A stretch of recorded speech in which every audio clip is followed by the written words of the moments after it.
اب consumer courts میں آپ سپوز لیں کہ آپ کا ہے چیز کوئی 400 روپے کی, اب آپ سفر کیا اپنا 15 دن, وہ آپ کے ضائع ہوئے, پھر اس کے بعد ایک ذہنی ٹینشن ہوئی, تو آپ کمپنسیشن آپ اس سے وصول کر سکتے ہیں. یعنی اس قیمت کے سوا آپ جو ہے کمپنسیشن کی مد میں جو ہے اس سے 4 لاکھ بھی لے سکتے ہیں, 5 لاکھ بھی لے سکتے ہیں, 10 لاکھ بھی آپ لے سکتے ہیں.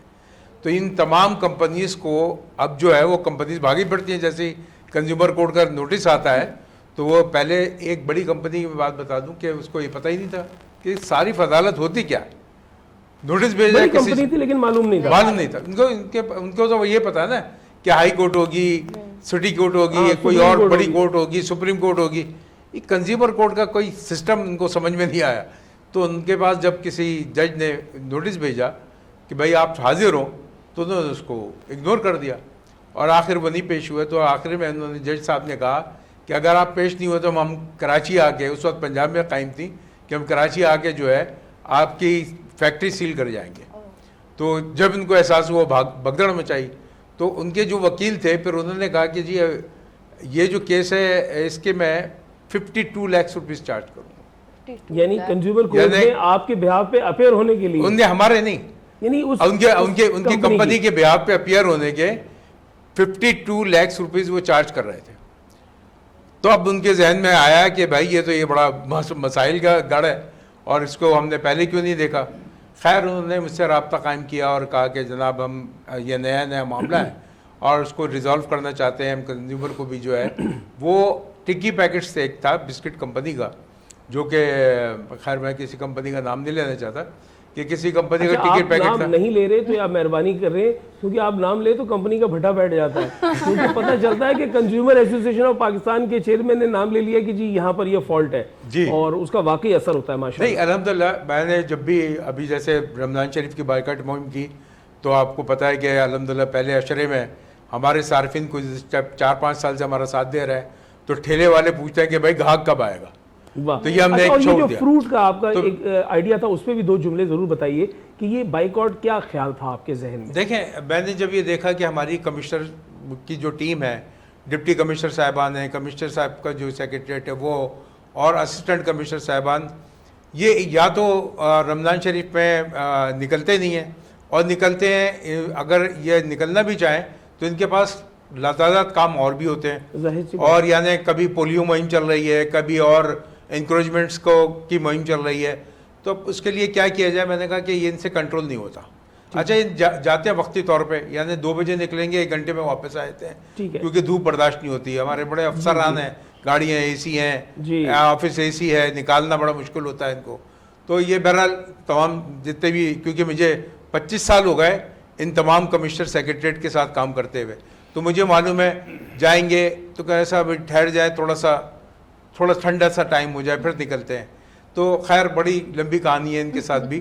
میرے کہنے کا مقصد یہ ہے کہ پھر میرے ذہن میں آیا کہ پوری دنیا میں شعور دیا جاتا ہے کہ آپ اگر کوئی چیز کی قیمت بڑھ رہی ہو اور اس کو کنٹرول کرنا چاہیں تو کنزیومر یعنی صارفین کی جو ایسوسیشنز ہوتی ہیں. اچھا میں بتاتا چلوں کہ صارفین کی جو ایسوسیشن ہے نہ صرف پاکستان بلکہ ہر کنٹری میں ایک صارفین کی ایسوسیشن ہوتی ہے. پھر ہماری ایک کنزیومر انٹرنیشنل, جو کہ کنزیومر انٹرنیشنل UN کے انڈر میں کام کرتی ہے. آپ اس سے بھی انسلاک میں ہیں؟ بالکل الحمدللہ. جیسے کل بھی میں نے اپنے گروپ میں ڈالا کہ وہاں سے بھی مجھے آیا تھا کہ آپ اس کے اوپر ایک جو ہمارا 15 مارچ کا پروگرام آ رہا ہے تو اس میں ہمارے ساتھ وہ ہوں. تو یہ سلسلہ جو ہے میں سمجھتا ہوں کہ پھر میں نے اپنے شعور اجاگر کرنے کے لیے, اپنے قوم کو بیدار کرنے کے لیے, اپنے صارفین کو کہ بھائی آپ جو ہے اگر یہ خریدار کون ہے, خریدار تو صارف ہے. آپ نے صارف کو ہی متوجہ کر لیا کہ آپ اگر خریدار نہیں ہوں گے تو کیسے وہ مال بکے گا اور کیسے اس کی قیمت بڑھے گی. یہ کیا اچھی بات. اب یہ الحمدللہ اتنا شعور ہوا ہے کہ وہ لوگ اب ٹھیلے والے اور یہ دکاندار یہ کہتے ہیں کہ جناب پہلے اشرے میں یہ کہتا ہوں کہ, اور پھر میں یہ کہتا ہوں کہ جو گورنمنٹ کے ریٹ میں دے رہا ہے چلو بھائی ٹھیک ہے اس سے خریداری کر لو. ہم تو مہنگے اشیاء کی خریداری کا بائیکاٹ کرتے ہیں. ٹھیک ہے, یہ نہیں کہ سارے پھلوں کی اور تمام اشیاء کی بائیکاٹ کر دیں. جو مہنگی اشیاء بیچے گا منافع خوری دیکھیں نا آقا شرازی کتنی عروج پر ہے. بلا شبہ. اور یہ مملکت خداداد پاکستان ہے, یعنی اسلامی مملکت ہے, مسلمان تاجر ہے, 99% مسلمان تاجر ہے. اور یہ مسلمان تاجر 3 مہینے پہلے 4 مہینے پہلے سے رمضان آنے کی تیاری کر رہا ہوتا ہے.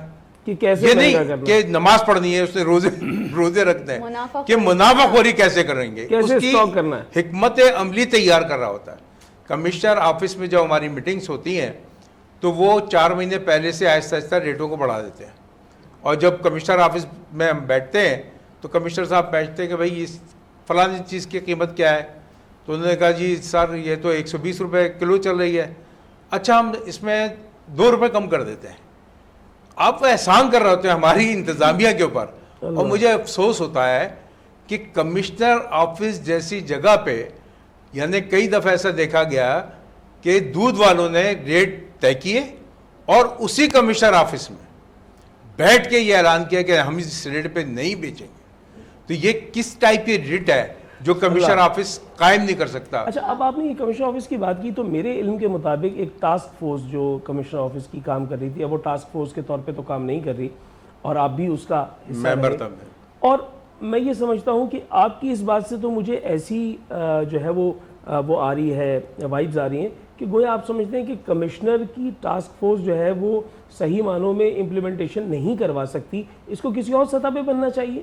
دیکھیں میں سمجھتا ہوں کہ کمشنر کا اب تو منسٹری ہے اور پرائز کنٹرول منسٹر ہمارے ساتھ ہیں, تو یہ جو کمشنر کا جو وہ ہے سسٹم ہے, جیسے میں نے بتایا کہ ان کے پاس کام بہت ہیں, ہے نا, تو ان کو جو پولیو مہم دی جاتی ہے تو کسی اور کام میں نہیں لگتے کیونکہ وہ بڑی امپورٹنٹ چیز ہے.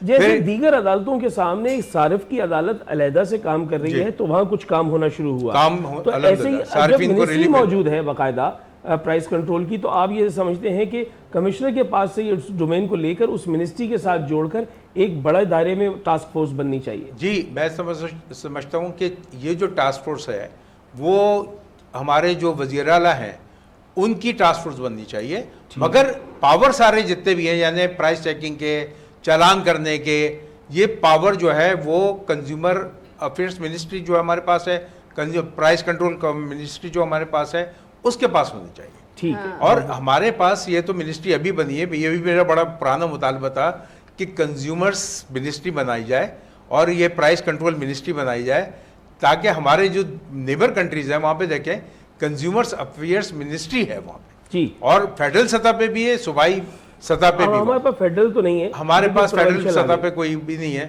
اور ایک بات اور بھی بتاتے چلوں آغا شیرازی صاحب, ابھی پچھلے دنوں اخبار میں پڑھ رہا تھا اور بڑا افسوس بھی ہو رہا تھا, بڑے سارے اچھے اقدامات سی ایم پنجاب کر رہی ہیں جس کو میں دفتن فوقتاً اپریشیٹ بھی کرتا ہوں, مگر اس میں جو ایک اقدام وہ اٹھانے جا رہی ہیں, میں آپ کے چینل کے توسط سے ان سے گزارش کرنا چاہتا ہوں. جی, وہ گزارش میری یہ ہے کہ وہ کہہ رہی ہیں کہ یہ جو صارف عدالتیں ہیں یہ حکومت کے اوپر بوجھ ہے, تو اس بوجھ کو ختم کرنے کے لیے وہ کوئی اور اس میں ضم کرنا چاہ رہی ہیں.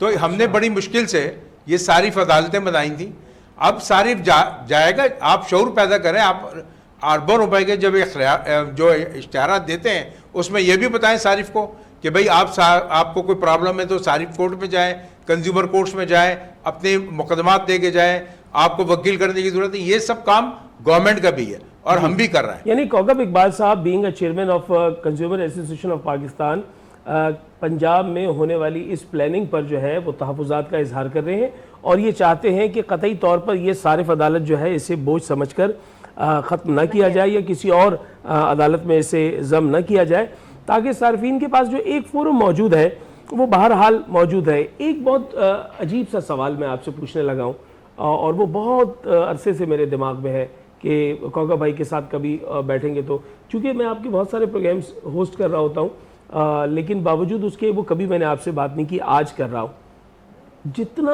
کنزیومر پر آپ کا کام ہے اس میں مجھے ایسا لگتا ہے کہ ایک کوئی لیئر ہے جو باقی رہ گئی ہے. وہ لیئر کیا ہے کہ جو سروسز ہیں, جو کنزیومر سروسز ملتی ہیں, مثال کے طور پر ندرت میرے ساتھ موجود ہے, یہ ایک پارلر میں جاتی ہیں اور وہاں سے میک اپ کرواتی ہیں, تو وہ جو میک اپ انہوں نے کروایا تو انہوں نے سروسز لی. میں نے یہ جو لباس پہنا ہوا یہ میں نے کسی ٹیلر سے سلوایا تو وہ میں نے سروسز لی. ان سروسز کے متعلق جو ہے کیا کورٹ ہماری بات سنے گی, اس کے اندر کوئی کلوز موجود ہے اور آپ کی جانب سے اس حوالے سے کیا آواز اٹھائی جاتی ہے؟ دیکھیں بالکل یہ ہمارے کنزیومر پروٹیکشن میں واضح ہے. سروسز پرووائڈرز یعنی اب سپوز یہ کہ میں آپ کی